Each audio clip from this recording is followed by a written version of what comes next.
আল্লাহ পাক জানিয়ে দিলেন ওয়াকিমুস সালাহ, বান্দা তুই নামাজ আদায় করো। আমি আল্লাহ পাক তোমাকে যদি ভালোবেসে যদি অর্থ সম্পদের মালিক যদি বানায়, আমি আল্লাহ পাক তোমাকে জানিয়ে দিলাম ওয়াতুজ যাকাত, আমি আল্লাহ পাক আমার যাকাতকে প্রদান করতে হবে। 1 লাখের ভিতরে 2500 টাকা, 1000 টাকার ভিতরে আপনাকে 25 টাকা, 1 লাখের ভিতরে 2500 টাকাটা ওটা আপনার টাকা নয়, 97,500 টাকা ওটা আপনার টাকা। 2500 টাকাটা গরিব দুঃখীদের ভিতরে দান করতে হবে। সব উঠে গেছে। 2500 টাকার শাড়ি কিনে 20-25টা ক্যামেরা করে আর দিচ্ছে, বলে লাও শাড়ি লাও। আচ্ছা ও কি যাকাত আদায় হচ্ছে? কথা বলে না।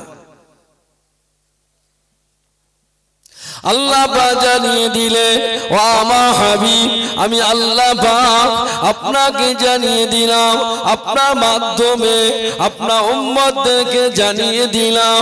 আল্লাহ পাক নিজেই ঘোষণা করলেন ইয়া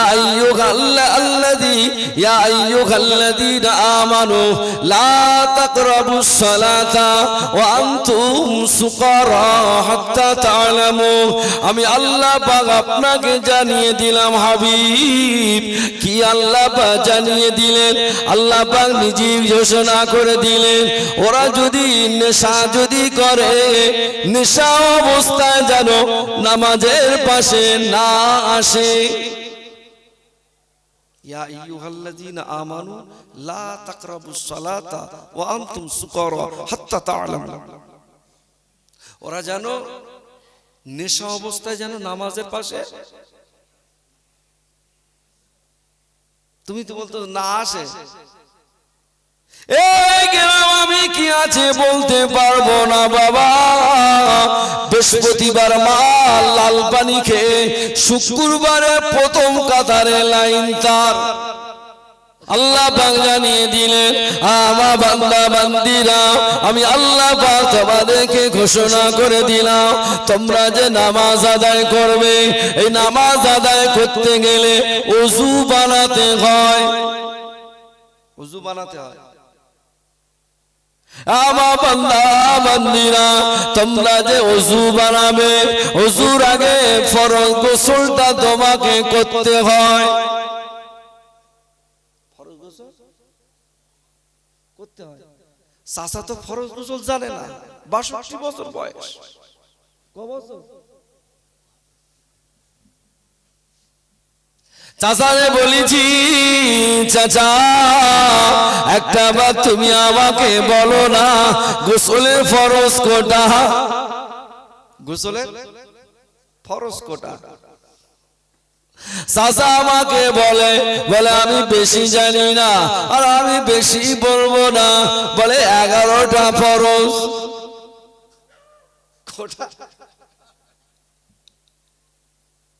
বলতে তোমার হয়নি গোসলে ফরজ হয়নি, তোমার বলা হয়নি। বলতে আমি 11টা বলিস তা হয়নি, তাহলে আর একটু বেশি করে বলবো। বুঝতে পারছেন? এই রকম পেশেন্ট যদি সারা জীবন ওযু করে, তাহাজ্জুদের নামাজ আদায় করেছে, চাচা আমার হাজী হলো, মক্কা মদিনাতে ঘুরে আসলো, চাচা আমার প্রথম কাতারে নামাজ পড়ে, খবর নিয়ে দেখলাম চাচার গোসল হলো না। তার মানে চাচা এখনো নাপাক। চাচা কি একটু জোরে বলে? নাপাক অবস্থায় যদি গোসল, নাপাক অবস্থায় যদি ওযু বানায়, নাপাক অবস্থায় যদি বিনা ওযুতে যদি বিনা ফরজ গোসলে যদি বাবা নামাজ আদায় করবে, শরীয়তের মসলা অনুযায়ী ওই মানুষটা বেঈমান হয়ে যায়। এই ওয়াজ কি বুঝতে পারছেন আপনারা?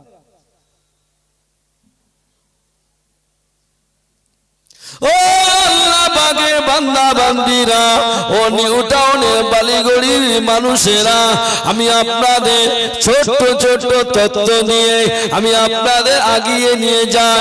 চাচাকে বললাম, চাচা ৬২টা বছর বয়স হয়ে গেল, এখনো তুমি জানলে না গোসলের কটা ফরজ। আমি চাচাকে গলাটা জড়িয়ে ধরে বললাম, আল্লাহ আমাকে দুইবার মক্কা শরীফে নিয়ে গেল। একবার গেলাম 2017 সাল, দ্বিতীয়বার গেলাম 2019 সাল। আল্লাহ আমাকে দুইবার মক্কা শরীফে নিয়ে গেলেন। আমি আমার চাচাকে বলতে লাগলাম, চাচা আপনাকে একটা কথা বলি চাচা, আপনি যে কাবা শরীফে হাত দেবেন, আপনি যে দোয়া চাইবেন, আমি আপনাকে একটা কথা বলি চাচা, আপনি কি গোসলের ফরজ জানেন কি না বলেন? বলে ওই তো বললুম 11টা। গোসলের ফরজ হলো কটা? একটু জোরে বলে, মুখস্থ হবে, জোরে বলে ভাই, একটু জোরে বলেন, জোরে বলে। পিছনে ভাই একটু আওয়াজ দে ভাই, আওয়াজ। কটা কটা কিছু বল? 3টে। এক নাম্বার হলো কুলি করা, এক নাম্বার হলো কুলি করা। 2 নাম্বার হলো বাবা নাকের নরম মাংস পর্যন্ত পানি পৌঁছে দেওয়া।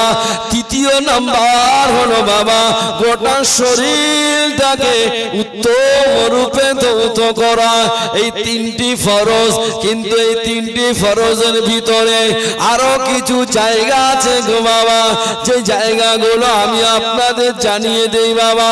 আপনি দেখবেন শীতের সময় গোসল করতে গেলে বাবা এই কানে যে বাম্পার গুলো আছে বাবা, আপনি যদি সাবান মাখেন, এই সাবানে বাম্পারে থাকে না থাকে না? ভাই বলেন বলেন, থাকে না থাকে না? সাসা তো এরকম শীতের সময় গুপগাপ করে মেরে দিয়ে চলে এসে সাসি বলতে চাই, দেখো তো তোমার কানে তো এখন গেঁজা ঢুকি রে ফেনা। কি বলছে? আচ্ছা ও গোসল হয়েছে? ছেলে খেলা, ইসলামটা ছেলে খেলা তো বাবা।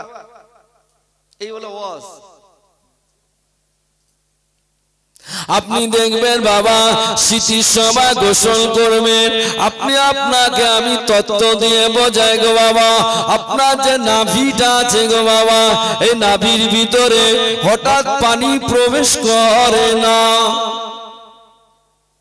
পানি ঠিক বলছি না ভুল বলছি? আপনি দেখবেন এই সমস্ত জায়গায় পানি প্রবেশ করে না, তাহলে আপনাকে গোসল যখন করবেন আপনার সাদা আঙ্গুলিটা নিয়ে পানিটা নিয়ে ভালো করে কানের ভিতরে বুলিয়ে নেবেন গো বাবা।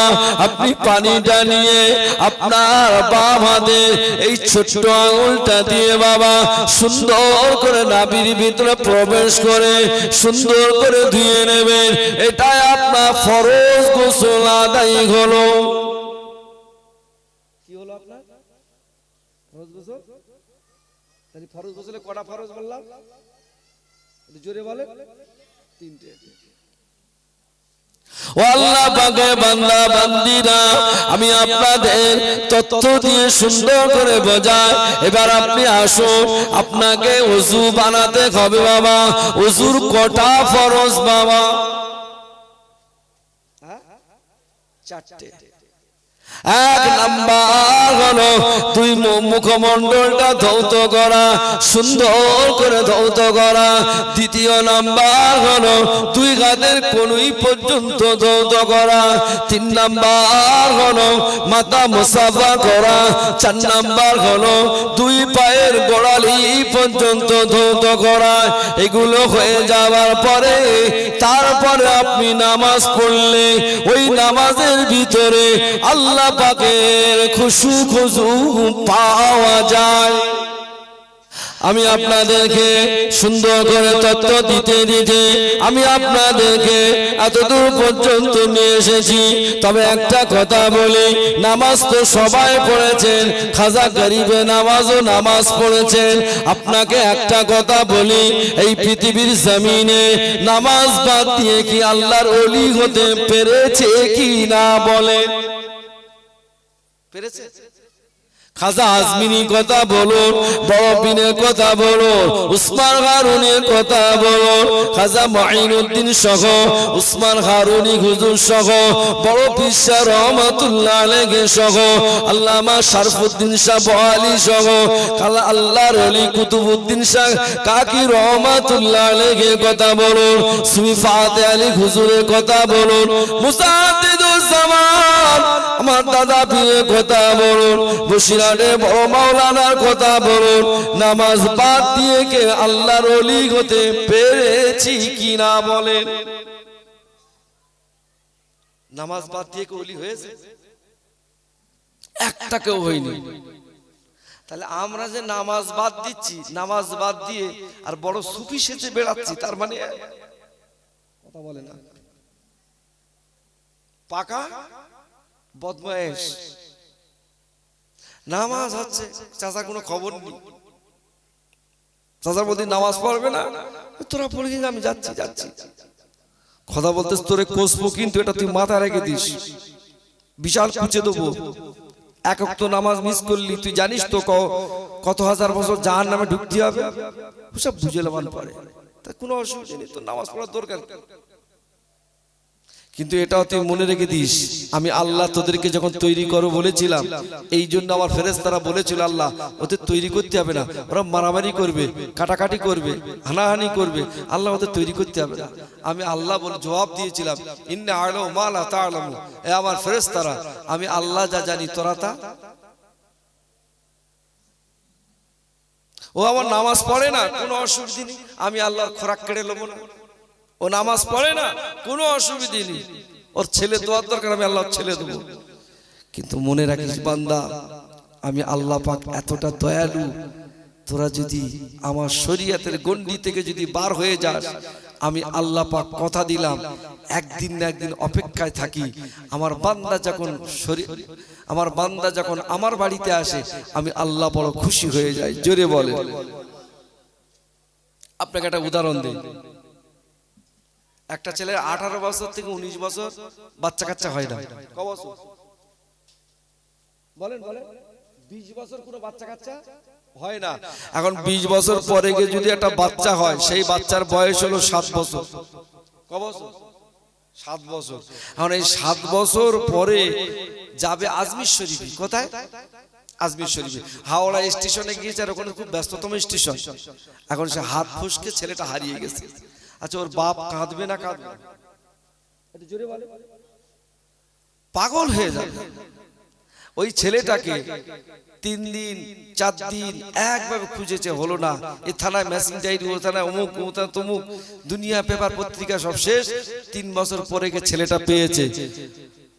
ও ছেলেটা পেয়ে ওর বাপ মা সেদিনও কাঁদছে, সেদিনও কাঁদছে। আচ্ছা, প্রথম দিনের পানি, চোখের পানি, আর আজকের সন্তান পেয়েছে চোখের পানি, দুটো পানি কি এক? ভাই আমার আওয়াজ বুঝতে পারছেন তো? দুটো পানি কি এক? কেন?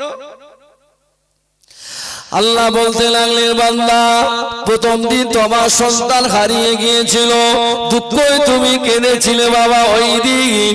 আজকে তুমি সন্তান পেয়েছো, খুশিতে কেঁদেছো, খুশিতে কেঁদেছো। তাহলে দুটো চোখের পানি এক নয়। আল্লাহ পাক বলতে লাগলেন, আমার বান্দা আমি আল্লাহ পাক তোমাদেরকে জানিয়ে দিলাম, আমার বান্দারে তোমাদেরকে জানিয়ে দিলাম, আমি আল্লাহ পাক আমার জমিনে তুমি থাকবে, তোমাদের বাতাসের দরকার, আমি আল্লাহ পাক তোমাদেরকে বাতাস দিলাম, আমি আল্লাহ পাক তোমাদের অক্সিজেনের দরকার, আমি আল্লাহ পাক তোমাদেরকে অক্সিজেন দিয়ে দিলাম। আমার বান্দা তুমি বলেছো আল্লাহ পাক আমার একটু আপেল খাবো, আমি আল্লাহ পাক আপেল রেখে দিয়েছি, তবে আপেলটা প্যাক করে রেখে দিয়েছি, শুধু ধুয়ে খেলে অতি হয়ে যাবে। আল্লাহ বান্দা বলল, আল্লাহ পাক আমি একটু আঙ্গুর খাবো। আল্লাহ জানিয়ে দিল আঙ্গুরটা প্যাকেট করে রেখে দিয়েছি, ধুয়ে চালা, কোনো অসুবিধা নাই। আল্লাহ বান্দা বলল, আল্লাহ আমি হরিণীর গোশত খাবো, অসুবিধা নাই, আমি হরিণ পাঠিয়ে দিলাম, সময় পেলে খেয়ে নে।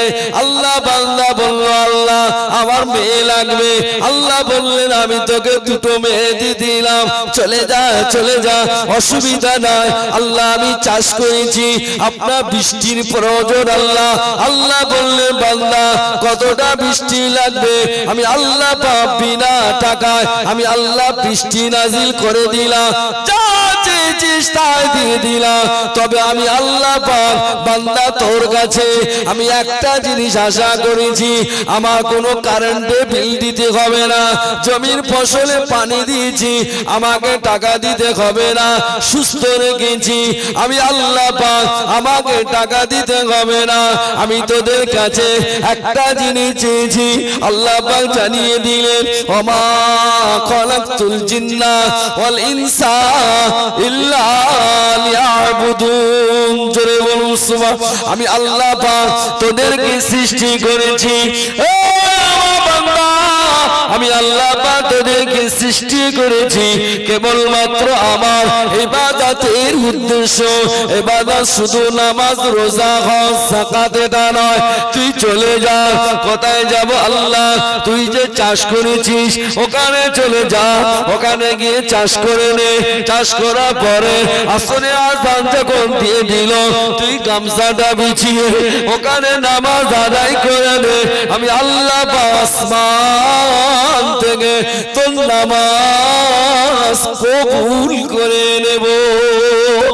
আর জোরে বলুন সুবহান। বান্দারে আল্লাহ আমি আল্লাহ তোকে অর্থ দিয়েছি, তোর বাড়িতে দুঃখীরা আসে, গরিব অসহায়রা আসে, তুই তাদেরকে 10টা টাকা দে, আমি আল্লাহ তাতেই খুশি। আমি আল্লাহ পাক তোদেরকে যখন ভালোবেসে এত কিছু দিয়েছি কেবলমাত্র শুধুমাত্র একমাত্র আমার ইবাদতের উদ্দেশ্যে। বান্দা তুই যখন আমাকে ভুলে যাগর, তুই যখন আমার গণ্ডি থেকে পার হয়ে চলে যাস, আমি আল্লাহ পাক আমার কুদরতি মনে বড় কষ্ট হয়, কখন আমার বান্দা আমার বাড়িতে আসবে, কখন আমার বান্দা আমার বাড়িতে আসবে। সন্তান যেমন হারিয়ে গিয়েছে, বাপ মা ব্যাকুল হয়ে গিয়েছে, কোথায় গেলে আমার সন্তানকে পাবো, কোথায় গেলে আমার সন্তানকে পাওয়া যাবে। এ থানা ও থানা, এ বন্ধুর বাড়ি ও বন্ধুর বাড়ি, এ গ্রামে ও গির্জায়, ও মন্দিরে ও মসজিদে, ও মাদ্রাসায় ও মাজারে, বিভিন্ন জায়গায় সংবাদ দিয়েছি। যে না বলেছে তাবিজ বলেছে, আমি তাবিজও করেছি, না আমার সন্তান পাইনি পাইনি। আল্লাহ পাক জানিয়ে দিলে 3 দিন পর 3 বছর পরে যখন তোর সন্তান যদি খুঁজে পায়, খুশিতে আনন্দে যেমন কেঁদে পড়েছিস, আমার একটা কোনো গুনাহগার বান্দা যদি আমার শরীয়তের গণ্ডি থেকে যদি পার হয়ে চলে যায়, আমি আল্লাহ পাক ওই সন্তান পাওয়া বাপ মা থেকে বড় খুশি হয়ে যায়। তুই জোরে বলা যায় না, একটু জোরে বলা যায় না। আল্লাহ পাক জানিয়ে দিলে কেমন খুশি হয়ে যায়। আল্লাহ পাক জানিয়ে দিলে আমার বান্দা বান্দিরা রে, তুই যখন নিজের ভুল বুঝতে পেরে আমি আল্লাহ পাক আমার বাড়িতে যখন চলে আসবি, আমি আল্লাহ পাক আমার বাড়িতে কোনো বান্দা যদি গুনাহগার যদি ঢোকে, আর শুধু একটা বার যদি আমাকে যদি কথা দেয়, আল্লাহ আমি আর ভুল করব না, আল্লাহ আমি অন্যায় আর করব না, আল্লাহ আমি আল্লাহ পাক কথা দিলাম তাকে বেগুনাহ মাসুম বানিয়ে দে। একটু জোরে বলা যায় না, একটু জোরে বলা যায় না। কথাটা সত্য নাকি? জোরে বলে। সন্তান যদি হারিয়ে যায় বাপ মা, বলেন বলেন, পাগল হয়ে যায়। আর সন্তান যখন পায় বাপ মা খুশিতে কেঁদে পড়ে। আল্লাহ বলছেন তোরা যখন আমার শরীয়তের গণ্ডি থেকে যখন পার হয়ে চলে যাস আমি আল্লাহ বড় কষ্ট পাই। কি গো, আমি আল্লাহ তোদের কাছে টাকা চাইনি, ভাড়া চাইনি, কিচ্ছু চাইনি, তোরা শুধু আমার একটু ইবাদত কর। আপেল খাবি, এই আপেলের উপরে খোসা আছে না? না কথা বলে না, আপেলের উপরে খোসা আছে না? না আঙ্গুর। আল্লাহর বান্দা বলতে আল্লাহ আমি একটু আনারস খাবো, কোনো অসুবিধা নেই, আমি আনারস পুরো প্যাক করে মাল পাঠিয়ে দিচ্ছি, খা, খেয়ে যা। আনারসের গায়ে প্যাক আছে না নেই, খোসা আছে না নেই? কি আল্লাহ! আল্লাহ বান্দা বলছে আল্লাহ আমি একটু খাসির গোশত খাবো, কোনো অসুবিধা নেই, তুই খাসি খা, আমি আল্লাহ পাঠিয়েছি। না আল্লাহ আমি একটু গরু গোশত খাবো, কতদিন খাবি, খা না, কিয়ামত পর্যন্ত খা, তুই আমার নিয়ামত ভোগ করে পারবি না, শেষ করতে পারবি না, খেয়ে যা। তবে বান্দা একটা কথা বলি, একটা কথা বলি, একটা কথা বলি, শুধু আমার ইবাদতটা করিস। সুবহানাল্লাহ বলে। আহা, আমি একটা কথা বলছি, আমি তোর কাছে কিচ্ছু চাই না, তোদের কাছে আমি কিচ্ছু চাই না, আমার ইবাদতটা করিস। কি ইবাদত? খবরদার তোর বাপ মাকে ভালোবাসিস। সুবহানাল্লাহ পড়ে কেমন? যেমন আল্লাহ রাসূল বললেন খবরদার তোমরা তোমাদের পিতা মাতার সঙ্গে যেন বিয়াদবি কথা বলে না, করতে যেও না। তবে বাপও ছিল, দাদা হুজুর পীর কেওলা কারুর না কারুর বাপ ছিল। কি গো, ছোট হুজুর পীর কেওলা বাপ, দাদা হুজুর পীর কেওলা। বসিরহাটের বড় মাওলানার বাপ ছেলে ছিলেন আব্দুল ওয়াহিদ, আব্দুল মাজেদ, তাদেরও বাপ ছিল। তাদের মতন বাপও আবার হওয়ার দরকার আছে না? কিন্তু কথা হলো তিনি কি করছেন না করছেন, প্রশ্ন এটা আপনার নয়। শরীয়তের মসলা হলো এটাই, কোন বাপ যদি বলে আমার ভিটের থেকে চলে যা, মাথা নিচু করে আপনাকে কথা বলে না, চলে যেতে হবে। কেন? শরীয়তের মসলা হলো এটাই, ছেলে যত বড় আলেম হোক, পীর হোক, অমুক হোক, তমুক হোক, অর্থশীল মানুষ হোক, 50,000 মসজিদ বানিয়ে দিয়েছে, 36,000 মাদ্রাসা করে দিয়েছে, তারপরেও যদি বাপ মাকে যদি কষ্ট দেয়, শুধু বাপ মা বলবে উফ, কি বলবে? একটু জোরে বলে, আমার মনে হয় আপনাদের আমার বক্তব্য ভালো লাগছে। আমি একবার তাকবীর দেবো, লাইন ঠিক আছে কিনা একবার দেখে নেই, নারায়ে তাকবীর, লাইন ঘুরবো, হ্যাঁ গরম হচ্ছে বুঝতে পেরেছি, আর একবার তাকবীর দেখি, নারায়ে তাকবীর, লাইন ঘুরবো না চলবে এই লাইনে? একটু হাত তুলে দেখা, একটু হাত তোলেন, হাত তোলে, চলবে কি? পরে জানার বলো না হুজুর তুমি সন্ধ্যা রাতে বেলা উঠতে থাক কুসতেছো, এই জন্যই লোক সব চলে যাচ্ছে। কি বুঝলেন আমার বাপেরা ভাইরা?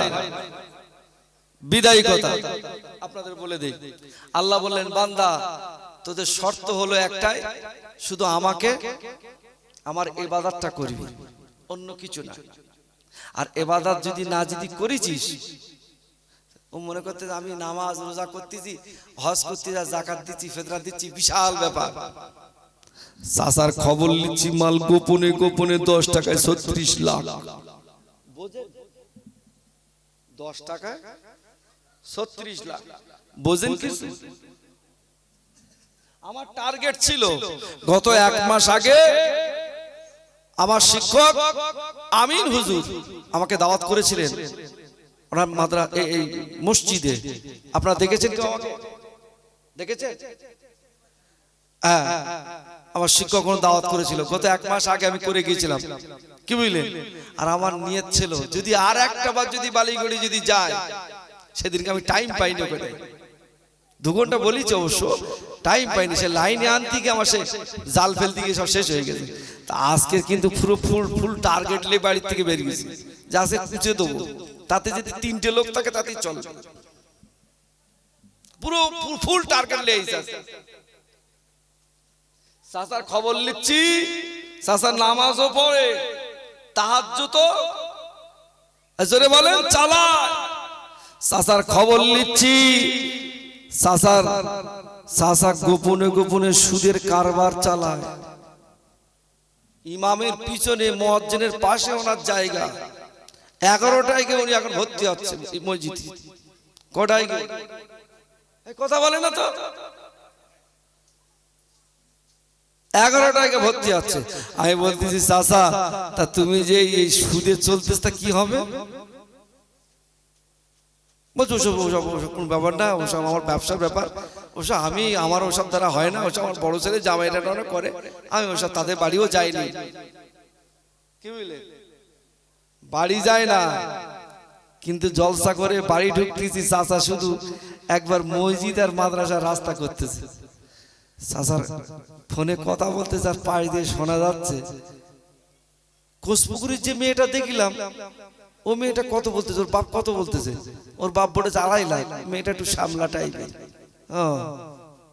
কোনো অসুবিধা নেই, তুই ওইটা কথা দে, ওইটা কথা দে, ওইটা কথা দে। ও আমি ছেলে লাজি করে গেলাম।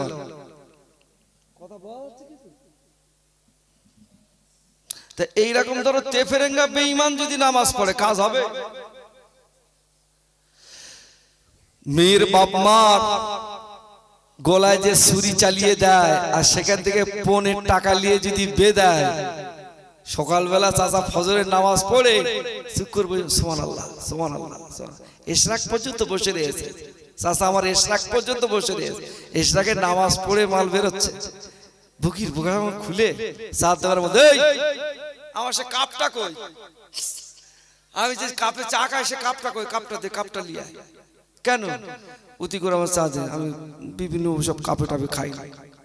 আমি বলি চাচা তো বিশাল পরেশ করে, বল খবর নিচ্ছি চাচা 4টে ছেলে 2 লাখ করে ঝাড়বে।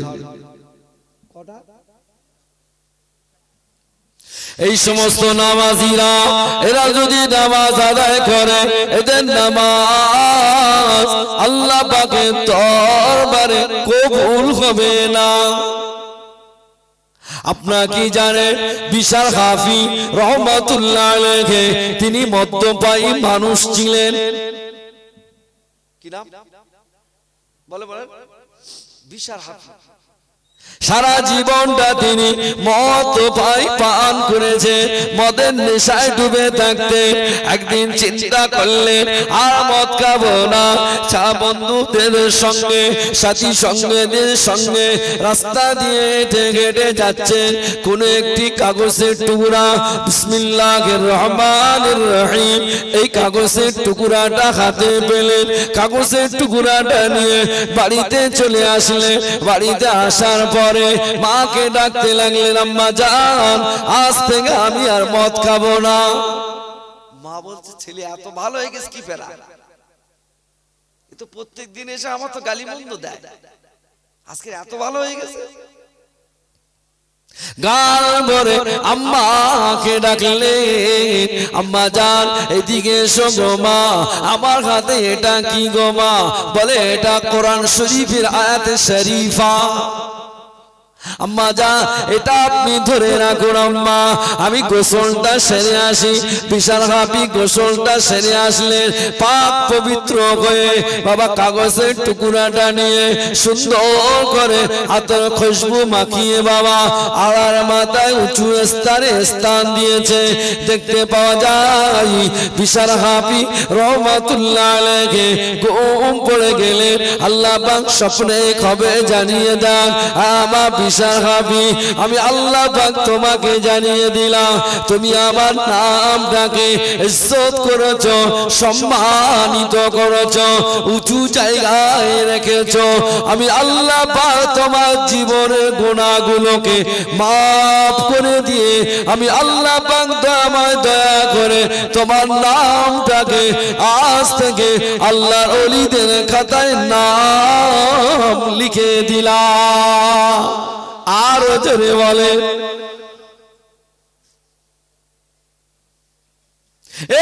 বিশাল হাফি রহমাতুল্লাহ আলাইহি যখনই নামাজ আদায় করতেন, দোয়াটা যখন করতেন মুখেতে হাতটা লাগিয়ে দিতেন আর হযর নয়নে কাঁদতেন, আল্লাহ আমি বিশাল হাফি, আল্লাহ আমার নামাজ যদি কবুল যদি না হয়, আল্লাহ পাক আমার রোজাটা যদি কবুল যদি না হয়, কিয়ামতের মাঠে আল্লাহ আপনি আমার নামাজকে কালো কাপড়ে করে গুটিয়ে লটকে আল্লাহ আমার মুখে মারা হবে আল্লাহ, এই জন্য আমি লজ্জিত শর্মিন্দা আল্লাহ।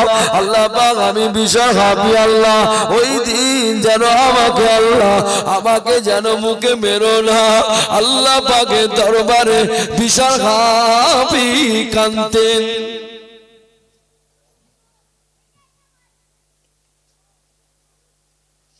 আরে দুষ্টু লোক, এ চিটিংবাজ হাজী সাহেব বাবাজি আমার মুয়াজ্জিনের পাশে আমার হাত তুলে দোয়া করে আল্লাহ আজকে 30 টাকা, আজকে 10 টাকায় 36 লাখ, কালকে ঘেরে গেছি আল্লাহ আজকে একটা কোনো লাইন করে দাও। আচ্ছা, দুজনের দোয়া কি সমান না আলাদা? আমার মনে হয় কোথায় কি আমি কবরস্থান মিলাদ করতেছি না কি? দুজনের দোয়া কি সমান?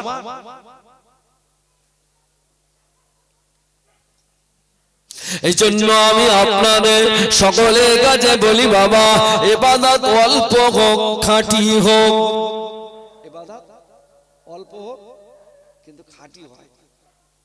দুনিয়ায় ইবাদত করে লাভ নেই।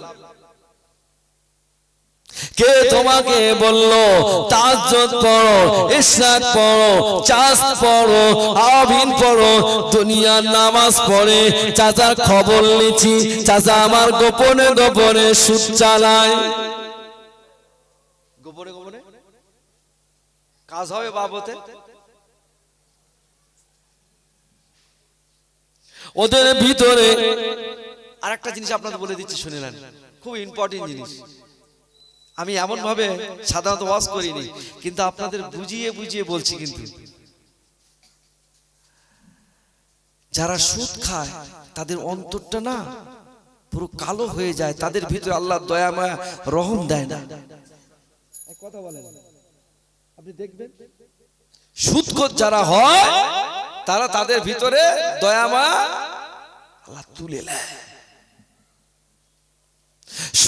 সুদ করে দোয়া আল্লাহ পাকের দরবারে কবুল হবে না। তুমি কতটা ভালো কতটা খারাপ বাড়িতে গিয়ে নিজের বিবেককে জিজ্ঞাসা করবেন। আমি আব্দুর রহমান, আমি আব্দুল সত্তার, আমি রুহুল কুদ্দুস, আমি কতটা ভালো আমি এখানে চিন্তা করি। আপনার বিবেকটা বলে দেবে আমি আজকে কি কামাইটা করেছি।